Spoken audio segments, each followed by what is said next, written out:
Cabinet के विस्तार से जुड़ी बड़ी खबर है। सीएम योगी ने राज्यपाल से मुलाकात की है और योगी कैबिनेट में शामिल हो सकते हैं 5 मंत्री। ये बड़ी खबर इस वक्त मिल रही है। 5 नए मंत्रियों के संभावित नाम सामने आ चुके हैं। ओपी राजभर बन सकते हैं कैबिनेट मंत्री। दारा सिंह चौहान भी कैबिनेट मंत्री बन सकते हैं। आरएलडी से राजपाल बालियान बन सकते हैं मंत्री। बीजेपी के आकाश सक्सेना भी राज्य मंत्री बनाए जा सकते हैं। यूपी कैबिनेट का विस्तार बहुत जल्द होगा। सूत्रों के हवाले से यह बड़ी खबर हमें मिल रही है। मुख्यमंत्री योगी आदित्यनाथ ने राज्यपाल आनंदीबेन पटेल से मुलाकात की है और खबर यह आ रही है कि दारा सिंह चौहान, राजपाल बालियान, ओपी राजभर, आकाश सक्सेना ये सभी मंत्री बन सकते हैं। 5 नए मंत्री कैबिनेट में ऐड हो सकते हैं। मंत्रिमंडल का विस्तार जल्द होने वाला है। 5 नए मंत्रियों को जगह मिल सकती है। ओपी राजभर कैबिनेट मंत्री बन सकते हैं। दारा सिंह चौहान भी कैबिनेट मंत्री बन सकते हैं।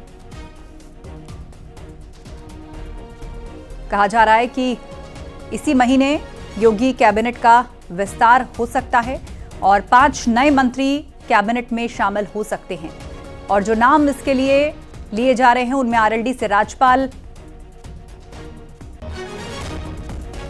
बालियान, बीजेपी के आकाश सक्सेना,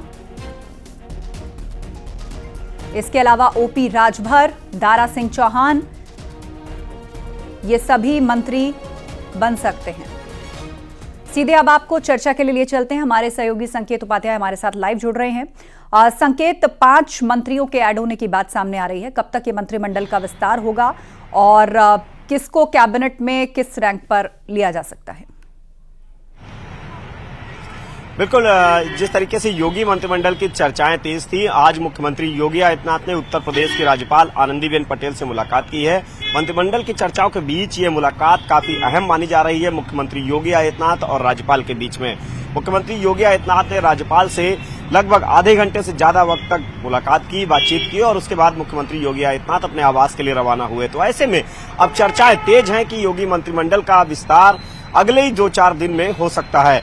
इस मंत्रिमंडल के विस्तार में जो सुभाषपा के राष्ट्रीय अध्यक्ष हैं ओम प्रकाश राजभर, उनके नाम की चर्चाएं हैं कि वो योगी मंत्रिमंडल में शामिल हो सकते हैं। इसके अलावा दारा सिंह चौहान योगी मंत्रिमंडल में शामिल हो सकते हैं। वहीं आरएलडी कोटे से भी एक कैबिनेट मंत्री बनाया जा रहा है। उसमें नाम जो चर्चाएं तेज हैं वो राजपाल सिंह बालियान की चर्चाएं हैं कि राजपाल सिंह बालियान को योगी मंत्रिमंडल में जगह मिल सकती है।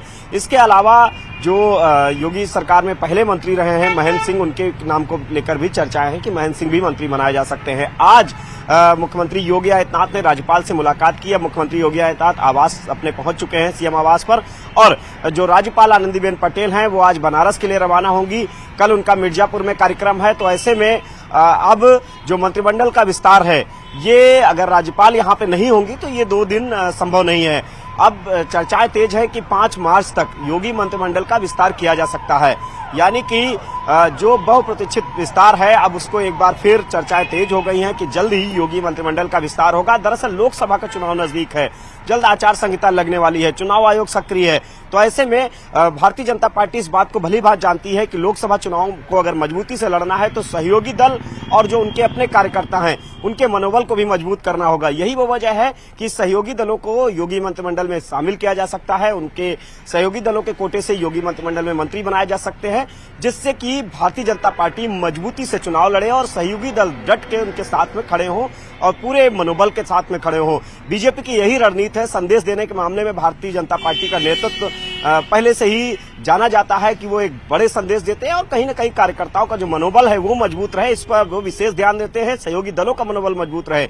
यही वो वजह है कि जो सहयोगी दल हैं, आरएलडी के जैसे ही गठबंधन का ऐलान होगा वैसे उत्तर प्रदेश में मंत्रिमंडल विस्तार भी होगा और आरएलडी कोटे से एक मंत्री कैबिनेट में बनाया जाना तय माना जा रहा है।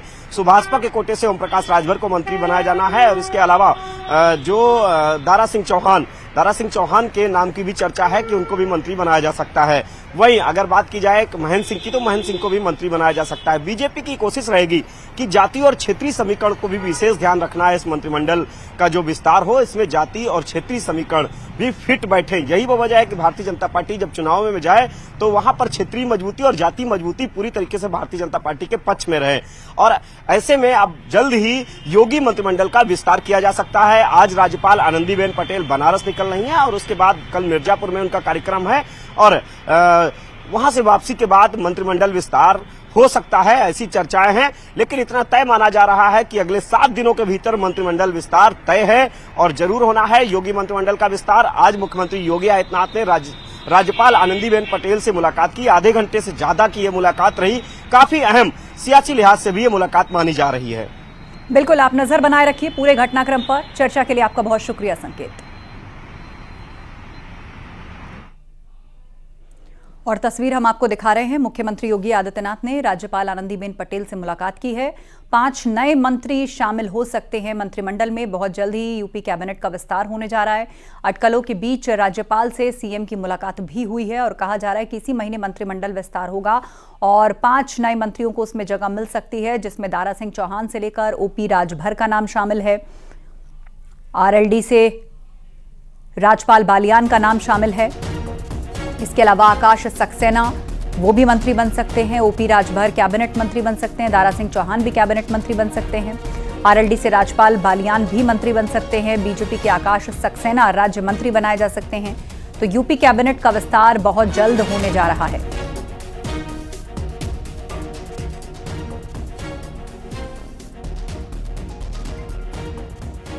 से या मुख्यमंत्री ऑफिस से हम लोगों को कोई एथेंटिक सूचना न मिल जाए तब तक उस पर क्या कहा जाए। मुख्यमंत्री तो राजभवन कई बार जा चुके हैं, भाई वो मुख्यमंत्री हैं, वो राज्यपाल हैं, तो दोनों लोगों का अपना आपसी संबंध है। बहुत से काम है, जैसे पिछली बार भी खबर चली, 2 बार मैं देखा कि मुख्यमंत्री राजभवन पहुंचे हैं, अब मिल चुके हैं, फोटो भी वायरल हुआ। क्या हुआ?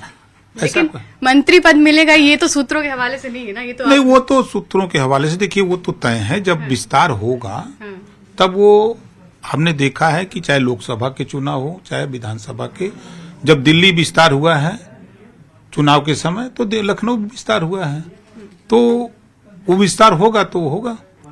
विस्तार में सबसे आगे आपका नाम चल रहा है, आपके साथ और कौन नाम जुड़ सकते हैं? अब तो कुछ जानकारी आप रिवील कर सकते हैं। मुझे कोई जानकारी नहीं इस संबंध में। मुझे कोई जानकारी नहीं है कि कौन कौन लोग शपथ लेंगे, कितने लोग लेंगे, मुझे कोई जानकारी नहीं। अपना तो पक्का है ना? अब विस्तार होगा तब ना। विस्तार तो होगा, हो सकता है ना हो। हाँ। ये भी हो सकता है। अच्छा, अगर हम एक आपको जितनी जानकारी उसके हिसाब से थोड़ा बहुत बताइए कि कब तक संभव है, क्या आपकी मुलाकात हुई, कुछ बातचीत हुई? पता लगने के पहले विस्तार हो सकता है और ना उसकी कोई तारीख है ना कोई समय।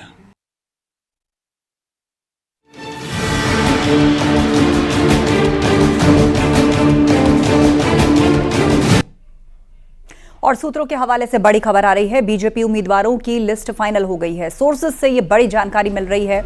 वाराणसी से प्रधानमंत्री मोदी उम्मीदवार होंगे, लखनऊ से राजनाथ सिंह चुनाव लड़ेंगे, मुजफ्फरनगर से संजीव बालियान चुनाव लड़ सकते हैं, तो मथुरा से हेमा मालिनी या फिर श्रीकांत शर्मा भी, दोनों में से कोई एक नाम फाइनल हो सकता है। अजय भट्ट नैनीताल से, अजय टम्टा अल्मोड़ा से, ये सब कुछ सोर्सेज के हवाले से हमें मिल रहा है। टिहरी से त्रिवेंद्र सिंह रावत को टिकट दिया जा सकता है। तो बहुत जल्द ऑफिशियल रूप से बीजेपी अनाउंस करेगी, लेकिन उससे पहले सोर्सेज से जो जानकारी हमें मिल रही है, बीजेपी उम्मीदवारों की लिस्ट फाइनल हो गई है।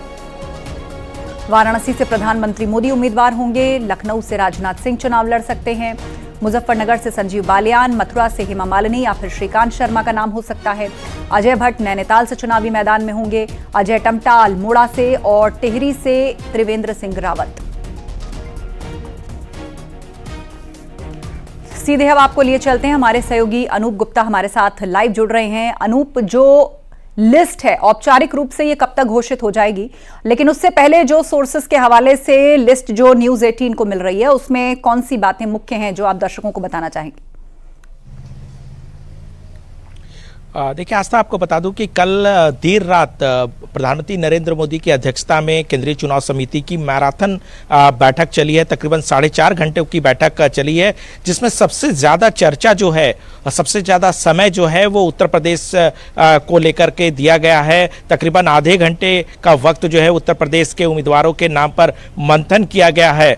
आपको बता कि इस बार उत्तर प्रदेश में आपको एक तरफ जहां पुराने चेहरे जो कद्दावर नेता हैं अपने क्षेत्र के, कुछ केंद्रीय मंत्री हैं, उनके नाम इसमें उम्मीदवारों के लिस्ट में आपको देखने को मिलेगा। इसके अलावा कुछ नए नाम, यंग फेस जो हैं वो भी आपको उम्मीदवारों के लिस्ट में मिलने जा रहा है। जहां तक जो सूत्रों के हवाले से जो कुछ नाम हमारे सामने आए हैं उसके मुताबिक प्रधानमंत्री नरेंद्र मोदी फिर से वाराणसी से चुनाव लड़ेंगे। इसके अलावा रक्षा मंत्री राजनाथ सिंह लखनऊ से चुनाव लड़ेंगे, संजीव बालियान मुजफ्फरनगर से चुनाव लड़ेंगे। इसके अलावा स्मृति ईरानी को फिर से अमेठी से चुनाव लड़वाया जाएगा। इसके अलावा मथुरा की सीट को लेकर थोड़ी संशय है, हेमा मालिनी और श्रीकांत शर्मा में से कोई एक नाम जो है वो फाइनल किया जाएगा। इसके अलावा आजमगढ़ दिनेश लाल निरहुआ फिर से बीजेपी उनको वहां से उतार सकती है, क्योंकि देखिए पिछले उपचुनाव में जिस तरह से जीत मिली थी उसका हो सकता है कि फिर से उनको वहां से उतारा जा सके। इसके अलावा